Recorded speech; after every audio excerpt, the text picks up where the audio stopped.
Que ta grâce, seule ta grâce. Nous voulons instaurer un état de droit. Et dans un état de droit, il y a une justice indépendante. Ce n'est pas à l'individu Félix Tshisekedi de commencer à faire justice.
Messieurs et dames, merci d'être là. Nous avons vraiment retroussé le manche pour vous informer, parler de la République démocratique du Congo à travers notre émission L'éveil patriotique. Merci d'être là et nous allons avoir pour la information sur le plan politique de la émission la situation sécuritaire le M23 Bazali Kokima Lelo Bazali Kokima la Kavumu, c'est-à-dire les Wazalendo sont en train d'avancer. Corneille Nanga Azali Kolobela violation, il y a cessé le fait. Nous allons creuser sur cette question. Nous allons aussi analyser à travers notre émission qui finance l'église catholique, le CC, Monseigneur, je peux dire Mouteba, qui s'est contredit avec Eric Senga, finalement, qui dit vrai. Nous sommes là pour en parler dans notre émission L'éveil patriotique. N'a pas invité Nabiso Baza Soussou à présenter sur ce plateau Maître Joël Kitenge qui est déjà là. Je commence avec vous. Bonjour. Bonjour, merci de cette invitation. Botepe na bandeko nyonso bakozwa occasion ya kolanda biso na ngonga oyo toye mpete bana mboka elongo na bango tokabola makanisi po etali mboka. Et je voudrais leur placer le mot utile. 30 ans, ça suffit. 30 ans, c'est trop. 30 ans, plus de 11 millions de morts, plus de tonnes et de tonnes de coltan, de l'or, de biens arrachés au bénéfice du patrimoine collectif. 30 ans d'humiliation, ça suffit. Il faut que chaque Congolais arrête ses marches pour que tu redoré blason de la honte.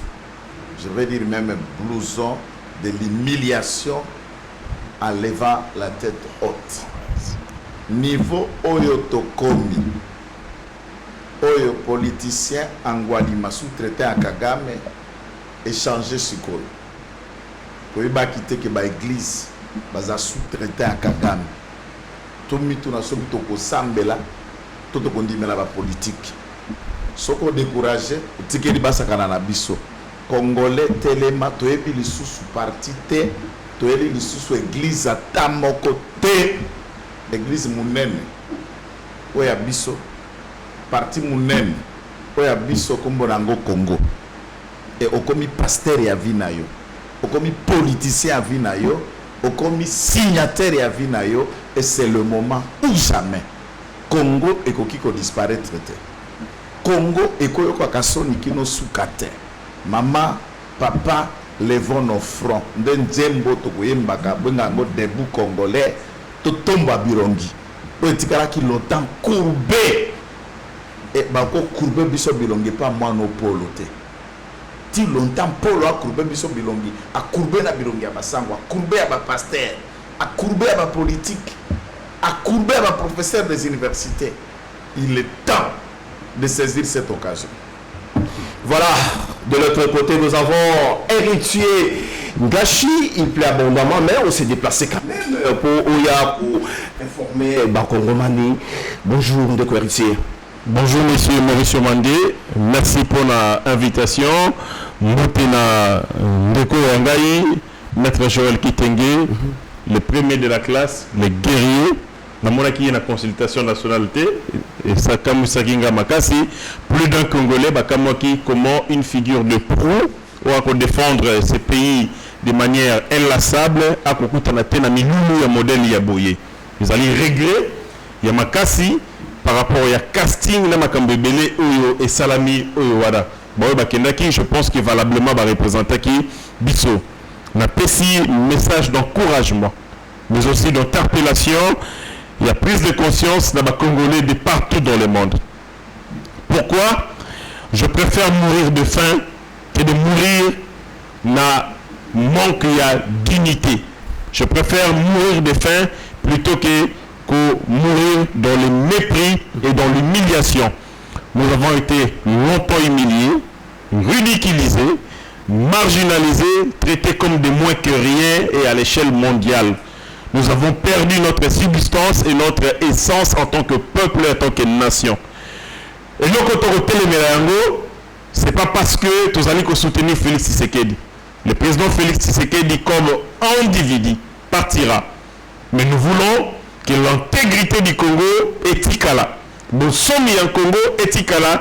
Dignité à Congo, au perdre depuis la nuit du temps, de recouvrir Yango. Yango c'est maintenant ou jamais d'en finir une bonne fois pour toutes dans la bêtise. Je ne peux jamais accepter la parcelle qui nous appartient et à la céder par un ennemi parce que tout simplement c'est ridicule, c'est inutile et c'est bête pour des gens au Bazali qui soutenir les Rwanda, n'a proxy na bango, au nom il y a haine au Bazali contre le président de la République. Votre haine contre le président de la République ne peut pas vous pousser à haïr le Congo. Aimez le Congo, même quand vous haïssez le président Félix Tshisekedi. Nous sommes là pour que cette fois-ci, aussi les Sayango, Tolingi, pour en finir avec ce cycle vicieux et infernal. Il y a humiliation, mais aussi il y a opprobre jeté sur les Congolais. Voilà pourquoi nous avons un front communicationnel pour en finir. Le premier Wazalendo est à mes côtés et je pense que Bogoyo a mobilisation. Voilà, mesdames et messieurs, aimez et partagez parce que nous sommes en direct avec Maître Joël Kitenge, héritier Ngashi sur ces plateaux. Maître Joël Kitenge, Nakobandanayo, nous Wazalendo qui avance vers Bukavu. Nanga Azali Kolela, Azali Koloba, c'est le fait, Azali violé. Est-ce que il faut accorder le sous-temps la Batombo qui a M23 pour protéger Banzela, surtout il y a accord. Il faut signer na bango ou soit pour parler, il y a Doha ou soit c'est le moment il y a pour acculer Munguna pour benanaye vraiment militairement. Je crois que c'est une question importante. Nabandaki, pour expliquer ces derniers temps à travers le média, pour expliquer une théorie militaire connue. Nazamoko, il y a des apprentis, il y a des théories militaires, il y a des mouké, il y a des limites, c'est que c'est la guerre. Il y a des contours. Les réalités sécuritaires existentielles au bâtiment à Nord Kivu.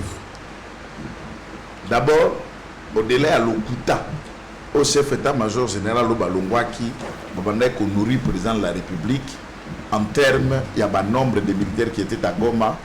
Ezalaki moko ya tout où le président de la République a fondé son argumentaire et ils ont sous-estimé la capacité il y a défense bango avec développer pour la côtière yango pour la bouclier aérien tout le langage à c'est bouclier aérien puisque la projection du renseignement au lieu à quoi ça chef vérité que Goma Nord Kivu tozalaki kaka na 10 000 militaires. Bapesa président liste à 40 000 militaires. 30 000 militaires wana mbongo akop na bango de mabumwa donc de ba doubler ba salaire bo ya ba doubler ya ba fictif wana ba doubler ba étage Fictif, exact, je vous parle d'un passé. Je voudrais toujours tout dire que Goma, on ne gère plus. On ne gère pas Goma maintenant. Je vous parle d'un passé précédent avant que Goma tombe. Et je voudrais que les mêmes réalités ne se répètent pas dans la localité Moussous.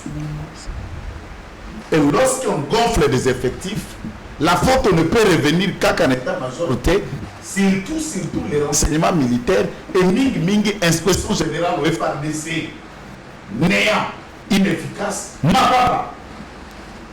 Vous savez ce que ça veut dire inspecter? Vous savez ce que ça veut dire inspection? Ou l'inspecteur en chef au FARDC, soit inspecteur Kanini, inspecteur Kabanani, et par rapport à l'inspection naïe et Kenaka peut rapporter ni. Le renseignement militaire, ils ont traquer Batobari na TV ou pour anticiper la capacité de l'ennemi.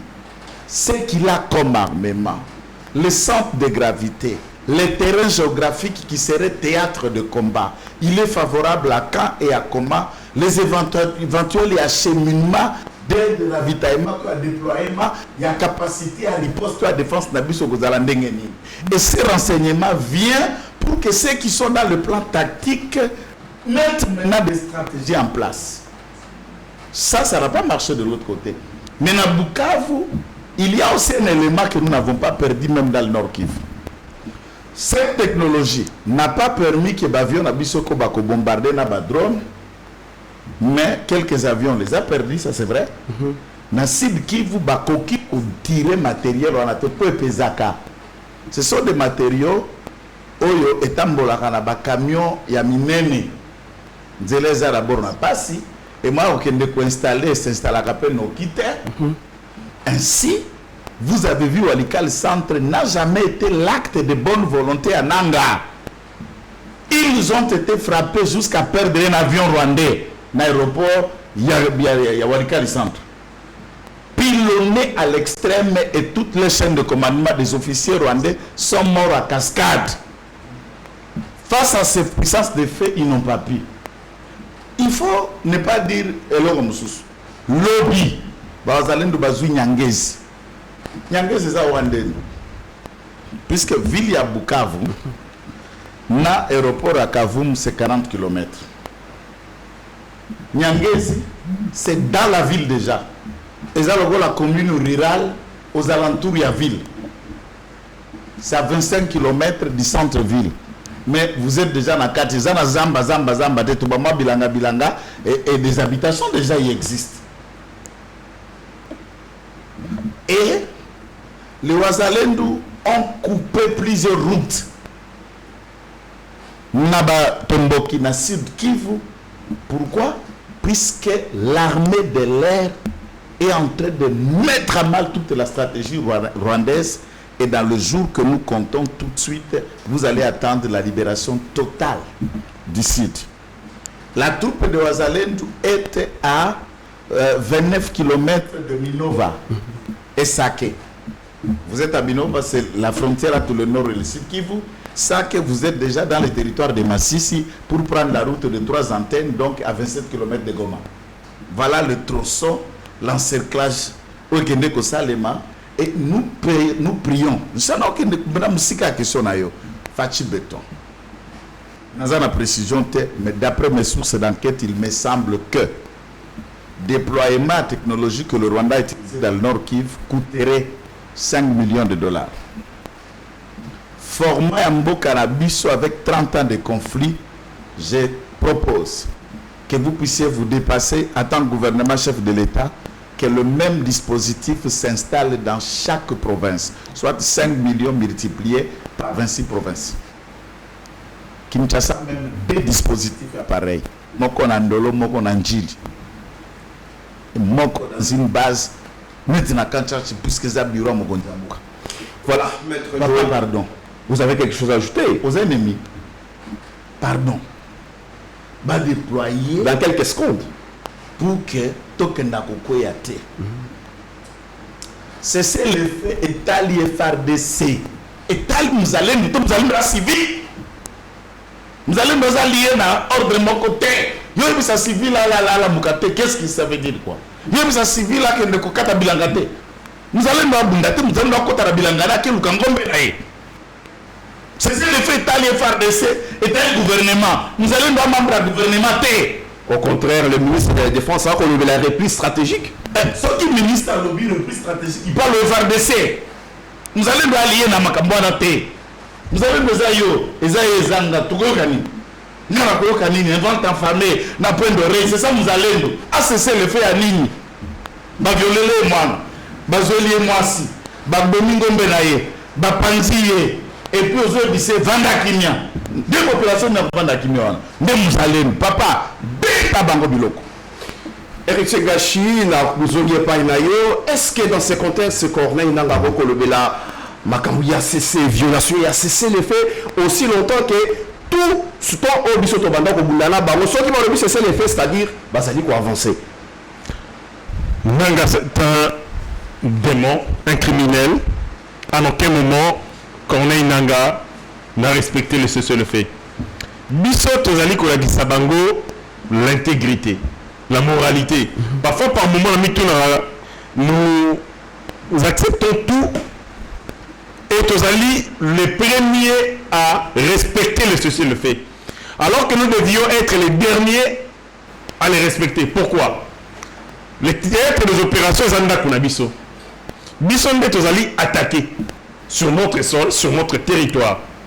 Bato Boko Bundana Bango, Bolobi cessez le fait. C'est comme Boko Kabola Bitumba, Mouto a attaqué Bokanye Maboko Moutaliboso. To Andimi Boko Okanga Maboko. En réalité, s'il y a des gens qui devaient laisser les armes en dernier ou respecter les cessez-le-feu en dernier, et ça, Bato va agresser. Parce que tout le monde a la langue. Vous avez une arme pointée sur moi, j'ai une arme pointée sur vous. Ce qui est dans le lobby, toi qui dis ça, Munduki, Mouto azali pas ina yende mto qui en dernier. Par rapport à Mouto à Outi Libanda, parce qu'il a des choses à préserver. Sa maison, ses enfants, et ainsi de suite. À chaque fois que va cesser le fait, nous avons respecté et contemporain.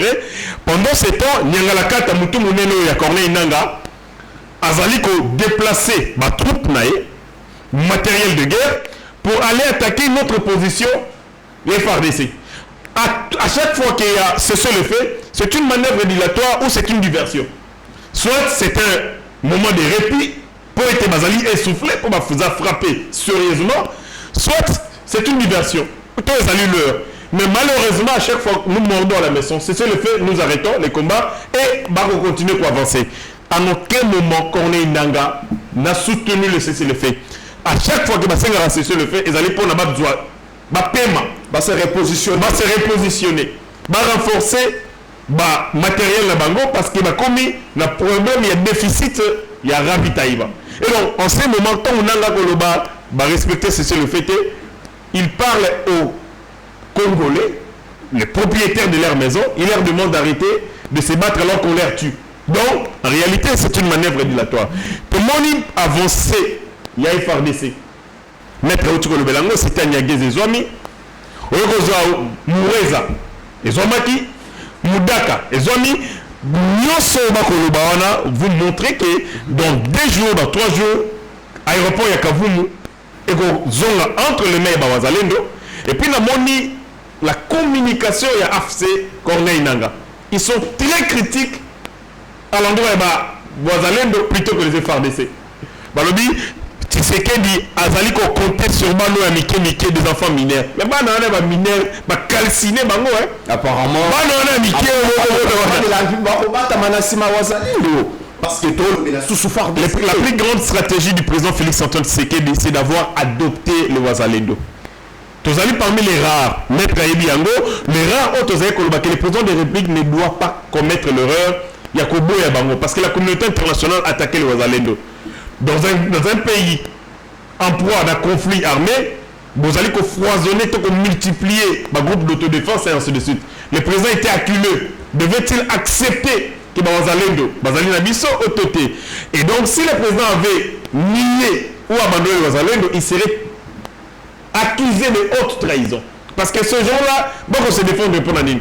Parce qu'on a violé leur maman, babotelé bango bétail, exproprié bango territoire na bango, tikali yolé la conséquence, Bazali Kobunda pour l'instinct de survie. Ils n'ont plus rien à perdre. Bazali on les a tout arrachés. Pour préserver et sauvegarder leur sécurité communautaire, c'est décider de s'assurer la sécurité. Ils vont ça parce qu'ils allaient seule manière pour la bango de survivre. S'ils ne le font pas, ils vont disparaître. Et Kagame sait que parmi les gens c'est la banga davantage, ce sont ces groupes d'autodéfense, les Wazalendo.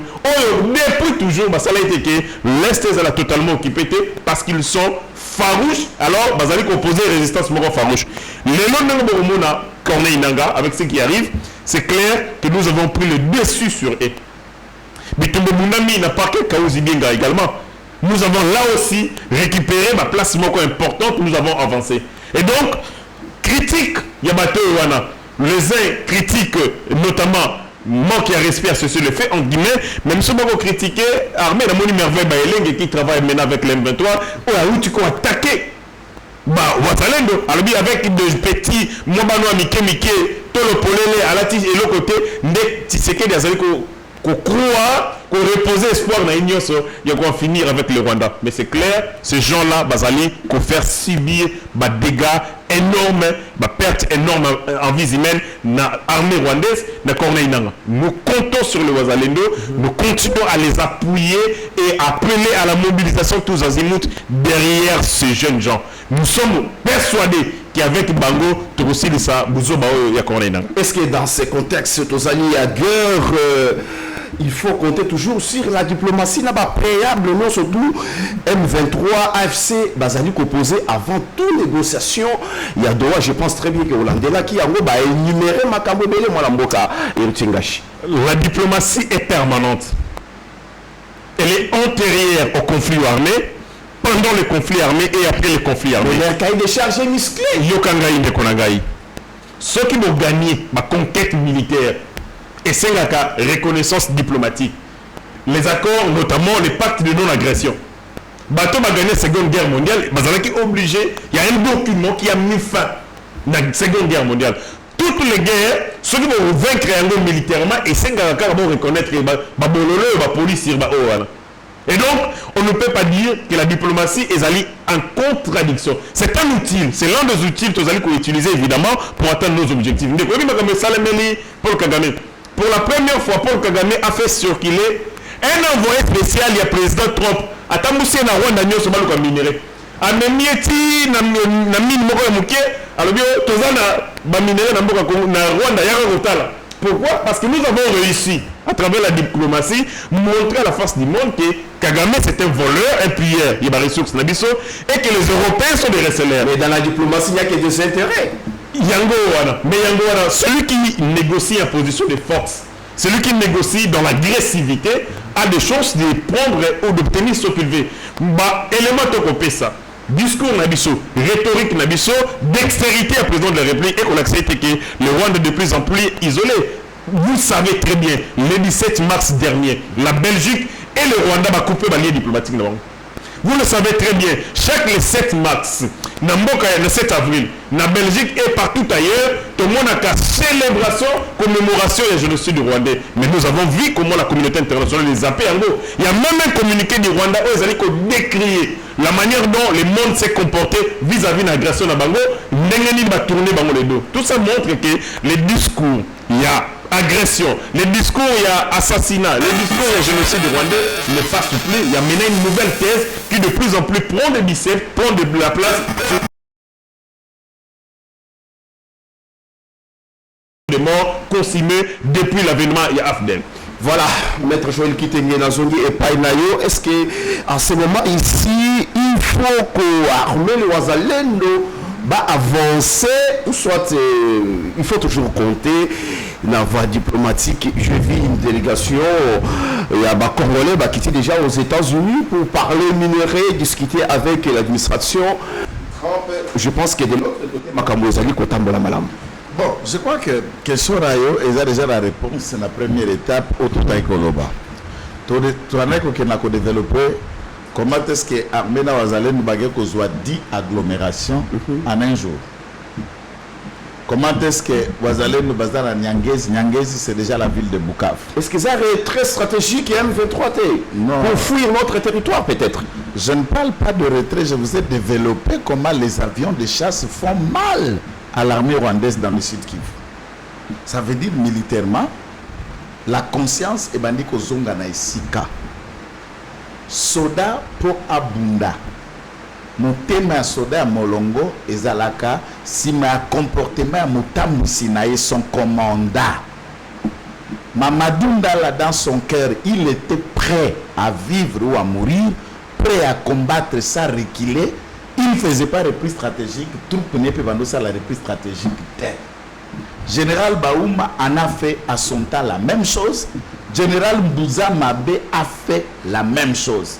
Il y a même une période où l'RCD Goma, CMDP Lingaka Kamata Sud Kivu, Général Massoum Djoyo, le loiseau Kokate, la 3e zone de défense, a été avec son troupe, les Ngomino à l'époque, faire face au CMDP et sans reprise stratégique, ils les ont fléchis. Dans l'armée, la reprise stratégique est les 100 km T. Le lot comme ça, la reprise stratégique, il y a 300 km à l'intérieur d'une autre zone. Ça veut dire notre armée, au regard de la révélation, soit évoluée, donc on est kozala dicté et pas ya Rwandais Kabila. Armée Nabiso n'ont pas eu la volonté ferme de défendre la patrie. Ils se sont engagés dans la traîtrise. La pilule non contrôlée, mais qui semble faire l'affaire. Kama pipi amuko soit kana mbona monoko de Wazalendo. S'il faut lui armer, Wazalendo c'est d'abord un mouvement spiritico-militaire.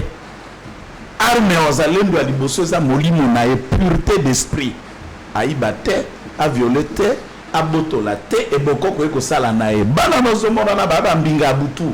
On risque de taxer le financement il y a des terroristes plus tard par la communauté internationale. Oui, mais le Rabatou. Tatae, financement terroriste, ils avaient terrorisé Nani. Quelqu'un qui est dans sa maison. Et un agresseur, un pilleur, un voleur, un assassin violeur vient dans sa maison. Et quelqu'un qui se défend chez lui, on va bien la légitime défense. Au Bengaye, terroriste chez lui à sa maison. Voilà droit à Ngokomiandengeni. Voilà. Ah, Kassi. Yo. Ok. On lui a répondu. Mais la diplomatie, tout n'a qu'une phase. La question a eu deux volets. On lui dit que la diplomatie, mais dans la question militairement, d'abord, on n'a pas failli totalement. Parce qu'il faut noter que depuis 3 ans, la même armée rwandaise est incapable de contrôler les deux provinces. C'est une partie du nord, une partie du sud Kivu. Mais je vous rappelle que l'armée rwandaise a marché ici au Congo à 8 mois. De octobre 96, le 17 mai 97, il Bazou Zahir, ma commissaire au Congo. Ça veut dire que cette armée, malgré Babo Job, ils sont en train de se battre. Mais diplomatiquement, nous avons fléchi Kagame. Résolution assemblée générale et conseil de sécurité du conseil de Miami Koloka n'a pas va exiger pour toute discussion préalable Rwanda Senga Longola Makolo naye, troupe naye, Mampinga naye, et on n'a pas arrêté seulement de dire au Rwanda. Cette fois-ci, le conseil de sécurité intime au M23 de quitter la ville de Goma, de Bukavu et de retourner au Mont-Savigno dans la case de départ place Bazalaki pour privilégier le dialogue. Deuxième dimension, les préalables que les terroristes ont soumis, c'est le préalable d'échec. Et c'est ce que nous avons démontré depuis longtemps. Qui c'est qu'il doit se prononcer publiquement? Non, il ne peut pas se prononcer publiquement puisque Tshisekedi a déjà parlé publiquement par plusieurs occasions qu'il n'a jamais refusé de dialoguer. Nabanawana, mais qui simbiriku yuo nanga, n'abaka kusorara qui simbiriku lute. Pas ali patin. Patin, ça veut dire l'envoyé de. Dans la dictionnaire, l'envoyé de. C'est lui qui envoie Yemoko Ayato Solo. Et maintenant, c'est lui qui envoie, on l'a déjà rencontré à Doha, nous le déclenché pour parler. Nous sommes dans la bonne voie puisque c'est Kagame qui l'a fait. Et ça, les Bérandas ont consulté par la délégation du pouvoir. Il y a Félix Antoine Tshisekedi Tshilombo. C'est Tshisekedi qui consultait le peuple. C'est Tshisekedi qui consultait les forces vives de la nation à travers le principe de la délégation du pouvoir. Nous t'attendons qui doit les bosser Zanan. Et ça qui s'imbrique c'est lui-même Kagame, le chef de ce qui se passe. C'est pourquoi Tshisekedi a accepté de négocier, puisque en face de lui, il a le même chef qui a accepté, qui s'est engagé et qui a promis à Doha que Nazotinda Batunanga. Et Tshisekedi pas bien Nazotinda Batunanga et le pourparler. Donc vous ne comprenez pas que ce qui est déclenché, c'est les deux éléments et le dialogue est en train de te faire dans le format que Tshisekedi voulait que ça se passe. Avec Kagame. Puisque l'M23 FC, c'est lui. Maintenant, nous sommes partis à la marche. Il y a un monité na 24 na 12 te mabetinga 24 12 vade ala muki kota salaki na Afrique du Sud bitete ngala zo kende goma nanga nga zwanga biloko nyonso on les a guerre ya nanga na kabile tel biso te. Au retour vous inquiète beaucoup. Et ko kete biso nous on tire pas sur des cadavres et ko kete biso ngeni mais tout le monde en parle. C'est la maître Joël basolo ba pona batu ba fungola misu ke Rwandais wana zongi akanisa kabosa na kini na 18 ans basolo ba congolais atelema po mtura mutasimbela mambali wana eloko kusimbela na maboko ya mbaloyo akotambola likolo cadavre ya nani kagaso wana alapa Kongo nenga alapa libela mama na ya kufa na Rwanda arapa ndenge papa na ya kufa na Rwanda oya biso Kabila basasinaye na Kongo epa na ye mwambali wana akotika laka kozobonga na Kongo lisusu te et puis nazokebisa mwambalo Shadari na garçon Bunako Emmanuel Ramazani. Monsieur, yeba lelo dès lors que chef de guerre c'est Kabila PPRD comme branche armée pona maloba comme candidat de miapio comme candidat à ANR bokoba bokole na mlokwamboka. Voilà, maître Joël Kitenge, c'est bien parlé par rapport à la question posée. J'ai rêvé chez vous, héritier Ngashi, étant qui est politologue. Aujourd'hui, nous sommes à Doha, nous sommes aux États-Unis, nous sommes à Luanda, nous sommes à Nairobi. N'est-ce pas qu'il y aura chevauchement des accords? Quant à la sur le plan diplomatique, nous sommes partout. Plus tard, il faut que cherté d'engagement dans le Faux, parce que tous ces engagements reposent sur les résolutions. En termes de Yamibeko, on a 4 Yambuka Congo, tous allez dans ce qu'on appelle pyramide Yamibeko, hiérarchisation et la norme. Mobeko est allé du collège, Mobeko est allé constitution. Sur le plan international, c'est pareil. Il existe des résolutions de Conseil de sécurité. Dites-moi quelle est cette résolution ou cet acte ou ces pactes où vous allez lire la résolution, il y a Conseil de sécurité des Nations Unies. Et la négociation nyonso, ils allaient tirer source na yango, na kati ya mobeko wana. Et résolution 2773 et l'obi malamu. C'est le fait immédiat et sans condition. Retrait à ma troupe wana rwandaise sur notre territoire. Balobi to fongolanzela pour la humanitaire. Mais aussi pour participer notamment CICR et ainsi de suite. On a demandé également, quand il y a résolution Oyowana, Batika administration est fonctionné, administration à l'État, ils ont la bisika est fonctionné. Alors que Miyi de Oyowana, bâtiment à Kadeko, imposé à Yango, banque et ainsi de suite. Non.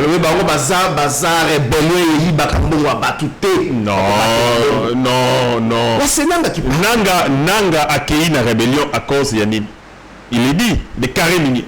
Vous quittez la CENI pour vous retrouver dans le secteur minier. Avant que Nanga a comme place sur le président de la CENI, parce que Nanga était secrétaire exécutif de la CENI avant qu'il ne devienne le président. Pendant qu'il était secrétaire exécutif, il avait quelle voix? Tant qu'il était comme président de la CENI, il a commis le bloc de carré minier, a commis la concession forestière, tout ce qu'il a accumulé comme avantage, comme bénéfice, il est le fruit du vol, de la corruption. Ma machine à voter, n'en parlons même pas. Tokawa, Banini a saigné Ziki, l'entrepôt. L'entrepôt est Ziki. Zéro enquête, est-ce que zikaka solo to éviter est-ce que machine walobi zikaka ezalaka na nombre wana on avait sous-évalué les nombres parce que justement bayibaka machine ya koyiba ils avaient passé des commandes ils allaient en dessin c'est qu'ils avaient prévu et pour faire un montage il fallait que ça nanga c'est un fruit ya moyibi pe ya corruption richesse ostentatoire azali nango mbongo azali nango ezali lié na corruption bazali kosala yena kabila ya moyibi donc un homme comme celui-là ne peut pas parler makambo il y a intégrité et plus que ça vous êtes intègre mais vous tuez vos Congolais vous tuez vos frères comment réfléchir parce que entre le vol moyibi nako boma ni nezali infraction ya makasi koleka moninga komoma mutu vous supprimez la vie humaine et vous prétendez être intègre alors que vous tuez vos frères okoboma bandeko porteurs intérêt on se sert de toi comme un patin justement pour écraser ou exterminer la population congolaise au profit ya mboka ya Rwanda au profit ya Paul Kagame pour le business. Nyonso mota modèle ya bongo intégrité ni tozana. Donc une chose peut-être que ba Congolais ba se rendre compte c'était arrestation ya Arish Jacques Der échanger makambo belé na ba théâtre des opérations parce que il a été établi que ce monsieur camarade copain ya Kabila a fourni des tonnes et des tonnes. Je travaillais à Kabila. Travaillait à Kabila, évidemment. Travaillait à Mounene à Kabila. A livré des tonnes et des tonnes. Il y a des vivres, non vivres, non d'équipement et belé. Pendant tout le temps que Dakler était libre, à riche, aventureux et à HJ. Pendant tout ce temps, tu sais que mais pendant que échanger ma cambo belé la théâtre des opérations parce que source il y a ma casse il y a ravitaillement na bango ils allaient couper il y a voilà la remis au sein de la cessé le fait fournisseur na bango ya makasi à Katani on a demandé à Kabila assume-toi par Paul Kagame na sens nini comme ndenge ezali kokende tente ototindaki akokokate yena mwana ya Bondeli Bange mwana ya président Uganda il a annoncé des choses Kisangani, armée de l'éternel, Royalobi na Tongo, Royalobi, et à lobby à Makambo na kosala ko lisusu te vraiment il a suspendu ça. C'est un fineur du chanvre, c'est un enfant gâté. Dans un but. Pendant tous ces temps, on se rend compte que l'armée rwandaise peine à atteindre évidemment l'objectif naïe. Na yango wana, il faut siko au Kabila, au s'assumer parce que un au Yebi Congo, deux aux Anabato bazali ba pona yo oyo tika ba top à chaque fois que vous allez utiliser bango l'annonce ya Kabila ya koya na mboka Congo et c'est que li SPLC bisoté par contre le président de la République doit nettoyer en profondeur la question d'accès moko OK la justice militaire justice autozalaki côté elikia pour la civile les alliés vont kufa totalement il y a ba militaire tozali côté elikia on même peut faire des allers-retours dans la justice militaire et on trouve aucun élément pour la recangailler. Mais parce que justement, bateau dans la justice militaire et les bateaux Kabilatika. C'est ça aussi la justice. Depuis que le président de la République Félix Tshisekedi a commis à sa mise en place dans la justice militaire. Il y a un officier de lancement, il y a Joseph Kabila, Azali auditeur supérieur là-bas. Mokondi, nous sommes auditeur général. C'est les mêmes personnes que Kabila a laissé Batikali Wana. Ndegonangai, maître Joël Azali Motonangai. Et Batindi Ngai Ngala Sambisaye. Mais nous avons un téléphone. Nous avons dit que Ndegonangai éliminé Trastel, le mot la preuve, le mot le robot. Tant que tu as la complaisance, tu as la formalité. Nous avons nos questions, que vous allez en noter, nous avons nos arrêtés, nous avons comment la justice militaire et ça les instructions. Et puis il par défaut Obeminako est le vice-président il peut perdre. Tant qu'on va réviser statut de Bango, balongoli fonction secrétaire général, comme le secrétaire permanent, un président va révisiter un go, sa poste il y a vice-président pour se rater. Pour Obeminako. Motamodèle là-bas, vous êtes sûr que Kabila fait tout ce qu'il fait seul, il y en a maman Olive, sans que Minako ait bando. Et la justice militaire appelle Oben Minaku par deux fois. Bakei na interrogatoire et biré 7 heures, 6 heures. Et Zongi Nanda Kunae, Kimia, il n'y a rien. bateau wana bazali bateau na ye. Le président de la République, c'est ça la justice doit nettoyer les temps de Tshisekedi. Salomé Escadé la liberté provisoire jusqu'à aujourd'hui. Pour Salomé Escadé, on peut comprendre. Salomé Escadé, on peut comprendre. Oui, qu'est-ce qu'on a estimé? Comme un citoyen ordinaire. Tant qu'il est en prison, Nani a élu comme sénateur. Problème, il y a défaut ou qualité à juridiction. Cette juridiction n'a pas compétence. La compétence matérielle, il y a juridiction, c'est pour ça. Voilà Kindoki. Compétence matérielle. Ça veut dire qu'on ne peut pas connaître le fait poursuivable avant d'avoir la qualité de sénateur. Oui, mais en instance, avant d'être sénateur, c'est la qualité lors du débit à procès d'instruction qui compte et qui est détenue jusqu'à la conclusion des décisions. Et n'a qu'un espèce. Là, c'est un juriste qui parle. C'est un juriste qui parle, mais pour la sa faiblesse, complaisance, complicité à Batouana. Basali bango moko ko pesa ennemi ba élément. Ce qu'on dit ko samba boye, tu ressens la gars procédure et puis après tu retika yo. Le président de la République doit prendre très au sérieux.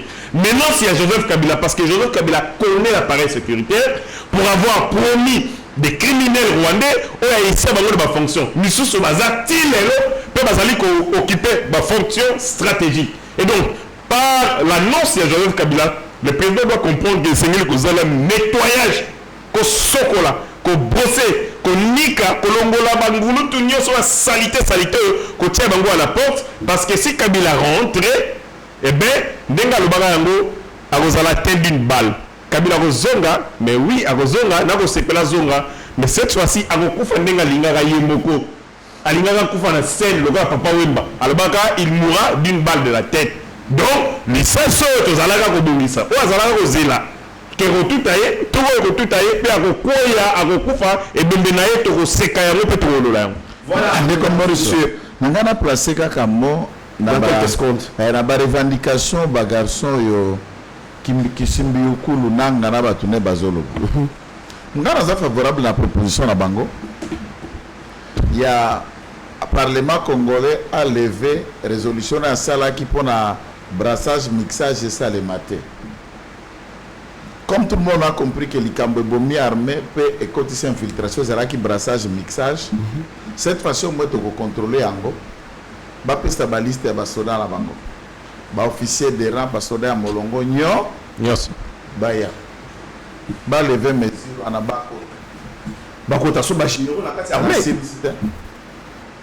ba kende na recyclage na Kitona et à la fin montre-nous intelligent contre les brasseurs. Voilà. Mesdames et messieurs, c'est simple. Nous allons continuer toujours avec notre émission ici sur ce plateau. Intelligence stratégique. Maître Joël Kitenge.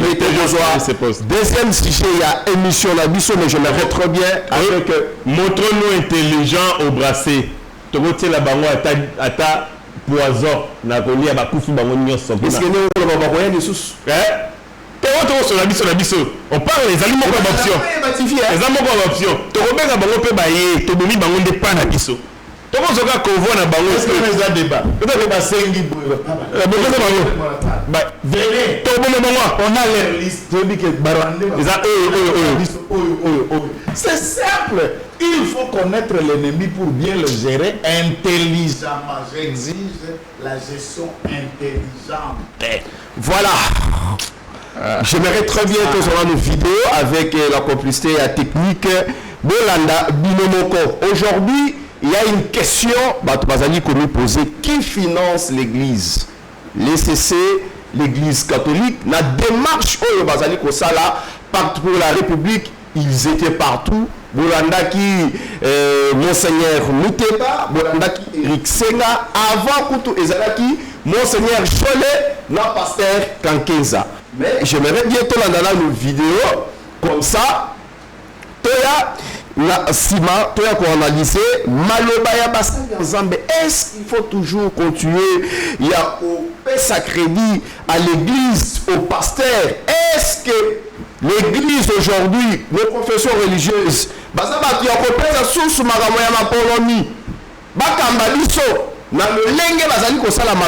je pense très bien, après cette vidéo, on reçoit réponse à travers nos invités. Je réfère à l'interview de Monseigneur Fulgence Muteba aux États-Unis chez mon ami Stani Boujakera. Vous sortez de chez Paul Kagame avec des enveloppes parce que selon Monseigneur Fulgence Muteba, vous êtes soutenu dans ce que vous faites. Vous avez reçu du soutien du Rwanda.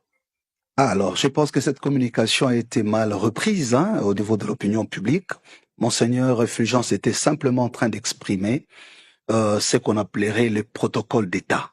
C'est dire que, d'abord, je voudrais affirmer qu'aucun pays, commençant par le Rwanda, l'Ouganda, le Kenya, le Congo-Brazzaville, l'Angola, pour ce qui est de l'Afrique, la France ou les États-Unis, n'a donné un seul dollar en termes de soutien à l'initiative. Mais vous êtes en train de contredire le Monseigneur Fulgence Muteba. Monseigneur Muteba était juste en train de dire que certains gouvernements ont accompagné notre délégation dans une solidarité. Ça il a dit, nous avons les soutiens. D'abord, il a commencé par dire que l'Église catholique, c'est quand même pas n'importe quoi. L'Église protestante, c'est pas n'importe quoi. Vous avez les moyens. Mais après, il faut dire quand même que nous avons aussi reçu le soutien. Il a cité des pays. Voilà, notamment le Rwanda. Voilà ce qui s'est passé. Oui. C'est-à-dire que tous les voyages que nous effectuons, nous achetons nous-mêmes le billet. OK? C'est nous, comme Église. C'est chaque Église qui achète les billets pour sa délégation. Mais quand on arrive, par exemple, je prends les cas du Rwanda, je vous l'ai dit ici en passant, nous n'avions pas initialement prévu rencontrer le président Kagame ces jours-là. Nous avions l'audience avec le président Ruto. Mais c'est à la demande du président Kagame qui a expressement insisté pour que nous les voyions avant de quitter Kigali. Pourquoi? Parce que pour entrer à Goma, on est passé par Kigali. Nairobi, on a pris Kenya Airways pour rentrer là-bas. Alors, puisque c'était à minuit, on devait embarquer à 1h. Finance toutes vos activités, le voyage, le logement et partout. Voilà, merci. Il ne faut pas sous-estimer l'Église catholique. Elle a des moyens pour couvrir les frais de nos voyages. Il ne faut pas sous-estimer non plus l'Église du Christ au Congo. Ce sont des institutions. Je peux même me risquer les meilleures qui fonctionnent dans notre pays.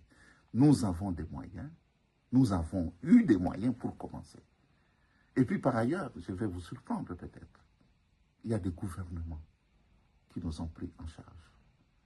Et je salue justement ce qui a été fait. Et ça montre que avant de prendre une quelconque décision sur cette initiative, il faut absolument réfléchir. Dans le gouvernement congolais? Non, pas du tout. Mais le gouvernement angolais, le gouvernement rwandais, le gouvernement kenyan, le gouvernement ougandais. Même le Rwanda vous a donné le moyen. Même le Rwanda. Le Rwanda qui nous agresse. Mais oui, enfin, oui. Qui agresse la RDC. Je vous dis que... Qui tue vos propres populations. Le Rwanda a trouvé notre initiative salutaire. Oui, mais c'est lui justement quelque chose dénoncé par votre propre gouvernement de soutenir la rébellion qui pille, qui tue, qui viole, qui massacre. Nous ne sommes pas le gouvernement, nous sommes des pasteurs. Et nous demeurons des pasteurs, même dans la recherche de la solution. Ouais, mais ici. Voilà, de retour sur ce plateau, Bouti Kolanda Eric Senga, Bouti Kolanda P, Monseigneur Muteba, Maître Joël Kitenge, Bakongomani Bakota. Bandeko Nathalie Batata Onetu ya liboso ando seka kwa mutakwe na vélo yo Muteba. Et puis garçon mususu yo Wapembo nani, c'est pasteur nani. Eric Senga. Il est pasteur, il porte-parole, il est pasteur. Il est pasteur. Alors il faut d'abord na SCC na église catholique. Kuna pasteur batanga kango na tableau. Sali théologie, ok séminaire, au komisango, au kuli. A ok na école pastorale la théologie, assemblée de Dieu na protestant, au komi pasteur. Qu'est-ce qui prouve que Ozoaki vocation, puisque vocation, tout le monde manifestation d'un don céleste, tout le monde des connaissances scientifiques divines, soi-disant. Bible le Bible. Que votre oui soit oui, que votre non soit non.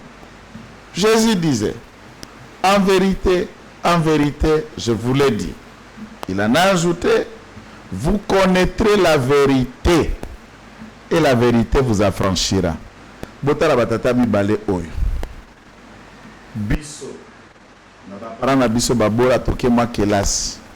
Eric Sengaya Fingi, intellectuel congolais de l'amnésie, de Pat Kingston, malade à Moutou, bateau bazar, somnambule consciencieux, biso.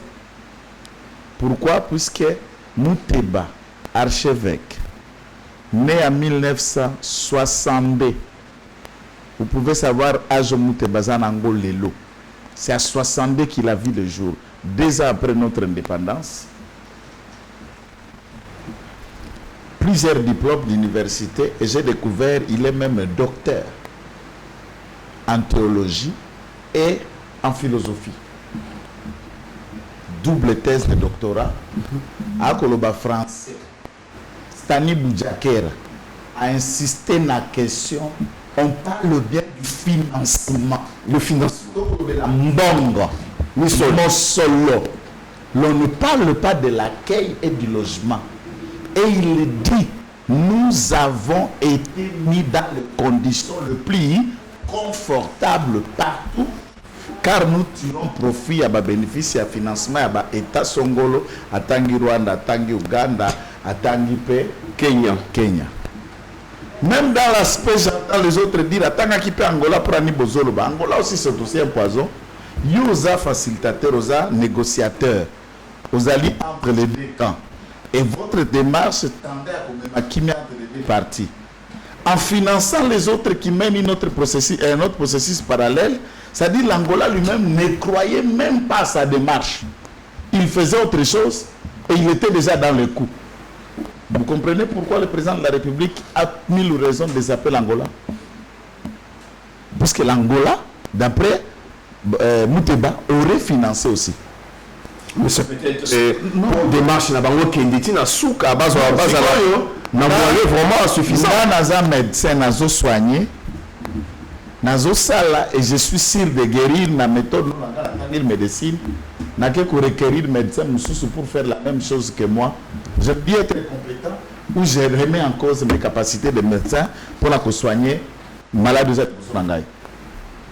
Chole alobaka boye liboso. Il y a Christian Lusakwen. Christian Lusakwen lui demanda question à financement à lobby, c'est sur le front propre de nos congrégations. Mais il y a beaucoup de personnes et des États qui se sont déjà annoncés, et M. Zanayuti, qui se sont déjà annoncés pour apporter notre aide. Et nous attendons le moment convenu, ça sera le bienvenu. Mais tout ça, nous sommes église, pour rendre dans la clarité. Mais des gens se sont déjà annoncés pour nous financer. Et M. Zali en ligne. Alors, c'était annoncé que Bakoyeban, Moutebaye, sincère qu'il est, Satan à côté lié, a dévoilé Bisso, plan, le financier c'est l'agresseur, le financier c'est l'assassin, le financier c'est Paul Kagame. Et Yoweri Museveni, et Ruto, vice-président Naï, a Poitiers, qui a signé un accord na M23 pour na kokamataka or na kolté ngambo na biso ya banda kote kana label ya Kenya pour échapper na ba sanction ba pekisi Rwanda banda kote ka minerai d'issan et banda malokola madine Kenya. Donc Kenya pas comme qu'on produire coltan na or sachant qu'il n'en a pas chez lui. Alors celui-là il prend notre argent pour financer ce que nous déplorons. Mais le problème c'est lequel? Oli akoya ta koloba. Oui, tozwaki mbongo Kagame, ndenge Mouteba lobi, mais c'est Rick Senga, soi-disant pasteur, il a se mettre encore de l'huile dans le feu. Nalingi ozwa téléphone na yo to kende na mokanda ya mokonzi nzambe po baba pasteur kende na mokanda na Yohane kokuta mokapona ngo mwambe kende na molongo a 2005 baza koloba boye mutu nyonso oyo alobaka lokuta tata naye ezali diabolo puisque ye azalaka mokosi uta ebandeli et tous ceux qui prônent le mensonge ont pour père le diable. C'est Jésus qui parle et ça c'est l'évangile selon Jean. Si Eric Senga m'écoute et Mouteba qui disent Amen. Ces deux messieurs sont le fils du diable. Que vous voyez là, celui-là, c'est le fils du diable. Non, je parle la parole. Je qui me promet la science Je suis en train de parler de la parole de Dieu pour Baba pasteur. Ici, je nous parle en pasteur. Ces deux messieurs sont le fils du diable. Celui qui parle à nous, c'est le diable. Celui-ci, Dieu l'a confondu, il a dit la vérité. Mouteba, pour que le peuple découvre que le pacte social dont question existe est un projet diabolico-rwandais et c'est Senko Ouganda pour chasser Tshisekedi au pouvoir et balkaniser les pays. Mais tant que vous avez les Congolais, mon niveau na lobby na français peut clair pas que c'est quoi motapoy na vélo au lieu et puis wangani tant que quelqu'un lobaki que garçon le solé alobaki na biso que bazo sala ba projet yo pona Tshisekedi tel kasi pona muto akoya simana e sola e ko ebisa biso même théorie au garçon sengalobi qu'il faut passer nous à la classe bazonga na classe ayoka kingaite et il développe que pacte biso tozana yango c'est un projet oyo ko kambambo ka Congo dans 30-60 ans. Or yaza politologue na pelasi à science po babenga ka constitution pacte social. C'est la constitution. L'Église catholique nous brandit une nouvelle constitution haut les mains et ils sont devant les portes des nations pour être approuvés en tant que tel comme baptistes organisés. Et si Tshisekedi adopte ces gens-là avec leur projet pacte social qui est une nouvelle constitution, un autre ordre social et politique proposé pour 30 et 100 ans, Tshisekedi nous trahit. Tobimana si ambula ko voter au papa. Tozwa kiyo kamba biso na constitution ka ko eza ya mabe ya Kabila soki tozana yo toka ko bongola yango. Si vous approuvez cette démarche au pesi yango ou avaliser yango, vous nous trahissez aussi. Et je suis sûr que Tshisekedi, fils de Tshisekedi Wamulumba, ne peut pas trahir son pays en acceptant les prêtres rwandais et les pasteurs SCC du Rwandais. Maintenant, à niveau, dites-vous, ce que j'ai courage à Kofinga 2000 histoires que le pasteur ce soir, qu'est-ce qui sort de ces bouches? Qu'est-ce qui peut être vrai dans la bouche de ces deux hommes?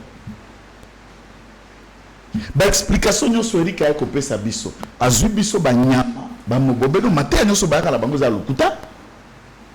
Nous sommes à expliquer biso na télé za lokuta. Il y a maintenant question au balbaka na français à crédibilité, na moralité à bateau et bakosio. Ça c'était na bango za lokuta. Crête na bango ya nzambe za lokuta. Et moi ce qui ngana na lokuta ngana politique. Moi, je suis la vérité. Ce que ça pembe, fa le pembe. Ce que ça mouine, fa le mouine. Tant que ça nzamba soyo, abeto le kuta na 24. Pas autant la caméra, ça. Mais il faut aussi la politique aujourd'hui. Mais je leur ai rappelé le verset. La Bible dit que ceux qui prennent le mensonge sont fils du diable. À partir d'aujourd'hui, Chole, Mouteba, Senga sont les fils du diable. Et tout Congolais est pris du bon sens de la parole doit éviter de fréquenter, de donner l'oreille à ces gens-là. Et question de Martin Fayou. Vous allez faire crédit à quoi? Vous pouvez maintenant vous fier à quoi? Quelle est la crédibilité de ces projets macabres soutenus, financés par le Rwanda? Tous les Congolais doivent rejeter ça. Et j'appelle la justice congolaise d'arrêter ces hommes. Ce sont des bandits. Voilà. Des bandits en soutane. Maître Joël Kitenge, Eric Segachi, Nazonier Painayo, est-ce que la vidéo où tu connais Awa Eric Sega, Monseigneur Mouteba, tu peux accorder sous crédibilité à l'église, état que confession religieuse reconnue par la Constitution, pour organiser ta mapolo. Parce que ils sont politique, ma famille, si nous avons un problème, tenez la l'église. Ces gens, tant on l'a dit bango, on a moni le couteau na bango. Mais pour mentir, il faut être intelligent. Ne regardez Cholé, bako prétendre d'être intelligent du fait qu'il va tanguer théologie, philosophie, mais je note qu'ils ne sont même pas assez intelligents pour leur cause sabato. La question, il y a Stani Boujakira. Et pas il y a ces tribalistes. Il y a Mouteba. Celui qui alimente le tribalisme, c'est Mouteba au Bourmono. Qui chasse les Kassaïens. Il est dans tous les services. Ceux qui m'a candidat Mouteba. L'église est toujours au milieu du village. Comment? Non! L'église a choisi son camp. Son camp, c'est les Rwandais. C'est l'église au milieu du Rwanda. C'est tout. Fulgence Mouteba. D'abord, je commence par Fulgence Mouteba. On lui pose la question. Question par rapport à financement. Qui finance vos déplacements?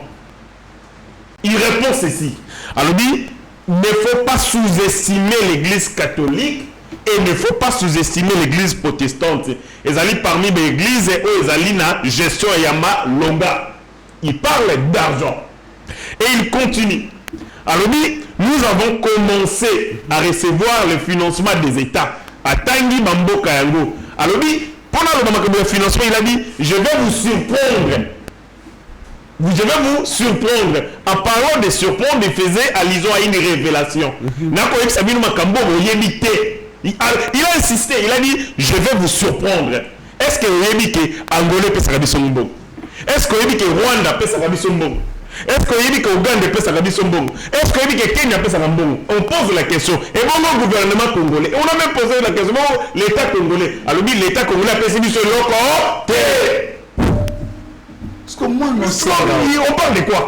Il a parlé de financement. Il a précisé, il a dit Congo peut se sur le côté. Mais dans Rwanda, Tozui. Dans Ouganda, Tozui. Dans Angola, Tozui. Dans Kenya, Tozui. Le protocole d'État, il a précisé que les Congolais ont l'habitude, il y a ce que il faut toujours enveloppe. Mais Bango va bénéficier d'un protocole d'État dans ce sens-là. Dans Mbongo, et comme il protocole.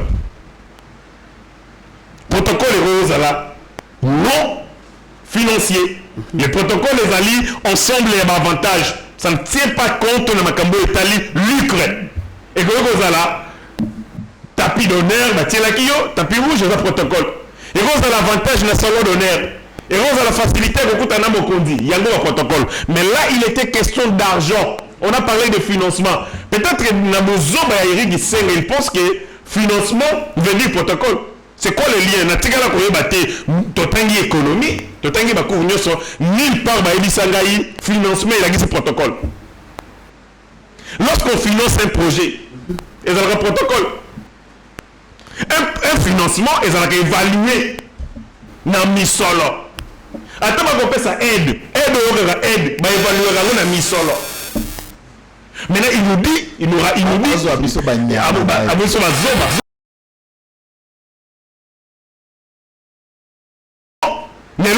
si j'étais intelligent, je trouverais notre mot. Mais comme Azali n'a pas insuffisance, il dit non, c'est le protocole. Et puis le site, les États ont financé Bango, nous ont financé. Alors, Congo et Pessibiso est là côté. Mais Kagame a Pessibiso.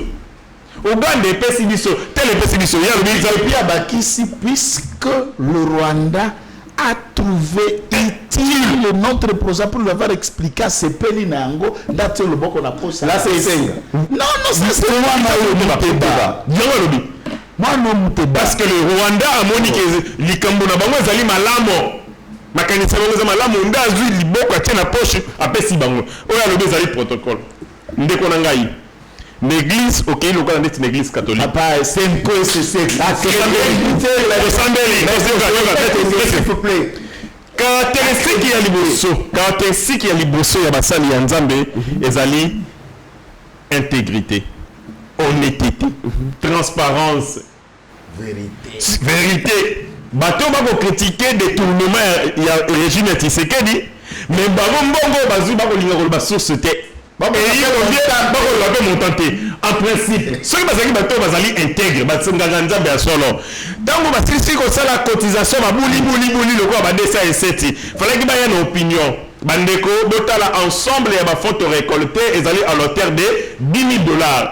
Gouvernement rwandais peut 2,000. Angolais peut 3,000. Dès ton sanguin, si pour voyager, tu peux faire des billets, tu peux faire des billets, tu peux faire des billets, mais le corps est Miyibi, de gens avides avoir le corso ya mbongo. Moni va trouver cette opportunité. Moni ba muteba, bazalo kwa bato bakenda kolia mbongo ya cotisation ya matanga ya bato. Bato sans scrupule, sans moralité, bo cotiser mbongo, basomba mo elamba ebembe, basomba bali yango ba détourner yango. Bako kata soni mon côté sans vergogne. Ba beti na mbongo musinzo. Bato bako bunda, après ça bako bunda. Nous allons des gens sans scrupule, maintenant tenir la crédibilité au Congolais qui accordé na modèle ya bataboye et puis l'initiative na bango. Et bimi lokola mokate ya monde bimi ya poche ya ndoki posa ya kolia sentiment kolia sili nous sommes arrivés à la fin de notre émission Héritier Gachi, on va chuter à l'Assemblée nationale. Vous aurez une minute mon avocat Héritier Gachi. Pourquoi Senko la question on a SCC Bamema pacte pour la République, pacte pour la paix, Bamema mango l'Assemblée nationale, c'est parce que on a les représentation, il y a peuple. Mais pourquoi pour quand même lorsque vous savez le quoi Moïbi, vous avez contrôle le thé. Contrôle et vous permettre à esprit critique, kota makasi na mozindo pour déceler intention na bino ya mabe. Mais vous basala lango ya nkuku. Dites-moi, il y a ce monata draft il y a pas tu vois dans internet. Batabwa lango. Omi show la bomba achète na sa kaleso. Abu ba sa kaleso mi sa gobo. Ndenge ba mama bazaka soki ba ko tambola ba bomba bilamba na sa ba couper. Il peut pas tu la bomba ngo na sa couper pourquoi? Sont les années locaux ils allaient pour le bonheur du peuple congolais. Mais tu as dit que ça ngo totanga yango to imprimer yango tota la faiblesse dango. Kabila kuta teka mboka na ko na ya salaka na CNDP to mona. Kabila kuto rwandais ataki mboka na CNDP mais accord na yo ya 23 mars to mona. Mais bino boko linga bo sauver mboka na pacte social. Attaque préambile ya pambe ya document to mona raté. A réservoir primaire kana nanga kana Kagame donc à créer mon projet na Moïbi ya lokuta alors que le proposer ngo ba intéressé allez ça après moi pas te dimi après c'est que mais congolais o rosale la etumba oyo la kisa ya tanga congolais amayele ayeba été oyo lobi bien oyo lobi malamu o toki ko bomisa pour ni pacte na balaksa roté pourquoi manuscrit na yango pour ni draft na balaksa té en réalité c'est un plan de balkanisation et une nouvelle constitution ba sali pour ba dégager Félix ba remplacer par un patin pour que le Rwanda dirige Bissondenge Salaki Yango avec le régime Yafdel. Voilà. Maître Joël Kitenge, une minute. Toujours à l'Assemblée nationale. À Oboro Baraka, Makambuya, Misolo, Basango, Baroso partout dans le monde. Mais on parle d'un dépassement budgétaire, compléter ministre, budget et bougie. On voit que Makamboka, vous avez la même situation là-bas, partout dans le monde. Na Congo, depuis Bunagana Kweya, ti le logo Mabukavu, politicien liboso akomaki na Bunagana za Vital Kamerhe. Oh. Mususu amibale aza Rwandais Kabila nde akokota na Bunagana. Mbemba azobeta Kabila biloko na TV partout na stade ya Vélodrome. Kamerhe Leli assisi consultation j'exige au président de la République bayebisa bato bazosala ba discours ya ko visiter ya séparatrice ici là en tout cas de Vital Kamerhe olela contre Mbemba soki ba memi pacte na ba déposer dans l'Assemblée nationale baketikela un allié de Kagame qui est Vital Kamerhe lelo Aimé Boji bozoko benga budget puisque na ebité bango na science pose la ndenge nini moi je sais na français simple pour ngasali droit. Dépassement budgétaire, c'est l'acte de dépenser plus que ce qui a été prévu. C'est ce qu'on appelle dépassement budgétaire. Et dans la circonstance, il y a contexte où il y a une guerre. Il est inévitable de ne pas faire un dépassement budgétaire. Pourquoi? Tout ça, la loi de finance, tout élaborer projet, Parlement a adopté la loi de finance, on est bimi. Avant même tout ça, la rectification, la loi rectificative de la loi de finances, aux allats qui déjà d'application depuis le mois de septembre, il y a le cas qui continue la session budgétaire de septembre 2025. Vous décidez, quoi, gouvernement, ou doubler prime ya basoda il y a des policiers, peut compenser un peu plus pour la front. Sans consulter le Parlement. Non, non, laissez-moi. Comment expliquer? On ne consulte pas le Parlement. Tout projet, toute décision et orientation financière est d'abord décision du gouvernement. Le Parlement ne sera saisi que par une procédure de rectification de la loi de finances. C'est celle que je suis en train de vous dire. C'est la procédure. On va saisir qui est par le mandat comme chef de l'État. Le Parlement est saisi dans les matières précises et toute la procédure est déterminée. Ça veut dire... Maître Joël. Mais c'est ça que je dis. Autorité budgétaire Ngi Kolobanine. Yenda mobilisa ka recette to yenda avutaka tasalaka contrôle na yango. À ce moment-là, la loi de finances balouaka crédit dans chaque département que vous appelez ministère. Dans chaque département, il y a ce que nous appelons rubrique salaire, taux, prime, taux émolument. Et au cours de l'exercice, déjà on a arrêté un crédit budgétaire appelé salaire et soda. Par exemple, ceux qui ont $100, ils ont déjà la loi adoptée $100. Vous créez une ouverture, puisque nous sommes face à un État spécial, ça veut dire Bitumba. Sur des Sénats à motiver, doubler en gros. Mais qu'on double salaire, et que ça a un impact direct sur le budget qui était en amont prévu, et nous allons partir dans un dépassement. Qu'est-ce qu'il faut être économiste pour comprendre Bongo? Il faut être président de l'Assemblée nationale, attaquer aux alliés professeurs et à langue. Puisque ça l'économie, mettez ça en Grèce à 600 thèses dans la langue.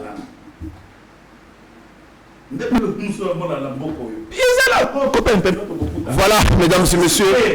Et même déjà à la fin de notre émission. L'État est largement dépassé, Maître Joël Kitenge. Parler de la faute dans un dépassement, c'est quand l'argent dépassé n'a pas été affecté à une dépense justifiée et que cet argent a servi à autre chose. Là, on parle du détournement, la faute vient.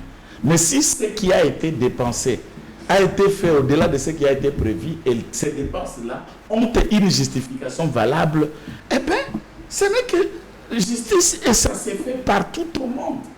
On a dépensé 1 000 francs, 2 000 francs pour la combattant.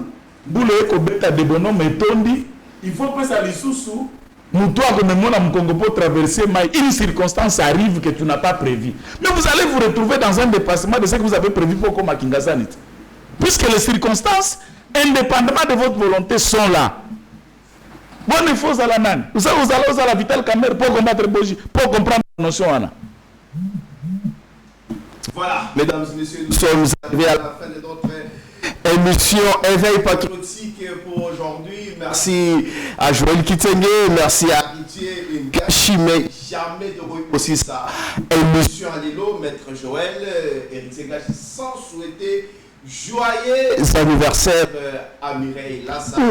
Et bien surtout Bazali pour soutenir à travers le monde. Happy birthday to you. Ça c'est Mireille Lassa. Mireille Lassa. La seule et l'unique. Aïba Kotia Bango Pandi Likolo. Yangai na héritier, na Morrison, DG Shadrach, DT technique. Et l'amour. Mireille Lassa, la guerrière. Moto akotia bango nyonso makali kali. Wana azali wazalendo ya PMF. Azali PMF dans la ligne à Kaikwamba. PMF wazalendo. Toto Tamelam. Mboka ekopesengi ekopesa oyo belé pour engagement pe tumba en faveur ya cause ya Congo. Nyonso en tout moment vous allez armer à la main au Bunda pour Mboka Congo. Vraiment Nzambe abatela yo apesi mikolo. Voilà, joyeux anniversaire à Mireille Lassa, au nom et équipe Mobimba. Il y a Yeba TV, mais aussi la grande famille Yeba TV, mesdames et messieurs, ça définit aujourd'hui. Toujours scotché sur cette grande machine de l'information à travers le monde et chaque fois tu regardes toujours là-bas information quand il y aura évolution de l'actualité. Seigneur, que ta grâce, seule ta grâce. Nous voulons instaurer un état de droit. Et dans un état de droit, il y a une justice indépendante. Ce n'est pas à l'individu Félix Tshisekedi de commencer à faire justice.